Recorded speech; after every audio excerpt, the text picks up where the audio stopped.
السلام عليكم أيها الأصدقاء. ولدت هذه الفتاة في عام 2003 وهي تبلغ من الوزن 1 كيلوغرام فقط. لكن هذه الفتاة أصبحت مشهورة بسرعة في سويسرا، بالرغم من أن الأطباء كانوا قد فقدوا الأمل بالحفاظ على الفتاة على قيد الحياة، بحيث أن كل التشخيص التي أجريت لها كانت مخيبة للآمال، وعائلتها كانت تتأمل أن تتعافى ابنتهم، بحيث أن عائلتها قد قدمت لها أفضل العلاجات في مختلف الدول. حتى الفتاة الصغيرة كانت تكافح مع عائلتها لتعيش الحياة بسعادة معهم. وشاهد كيف أصبحت الفتاة الآن بعد 14 عاما.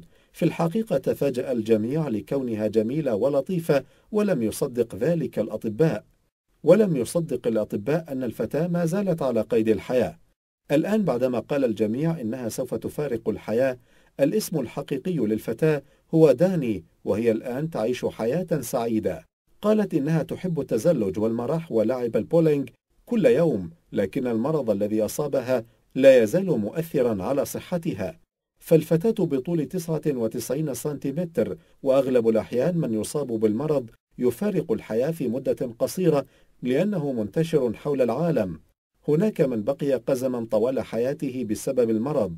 لا شك بأن هذه الفتاة تعطينا القوة والشجاعة لكل واحد منا أن يستمر في حياته. في نهاية الفيديو لا يسعني سوى قول: عافانا الله وإياكم ودمتم بصحة وسلامة. إذا أعجبكم الفيديو لا تنسوا وضع الإعجاب والاشتراك في القناة. نراكم على خير.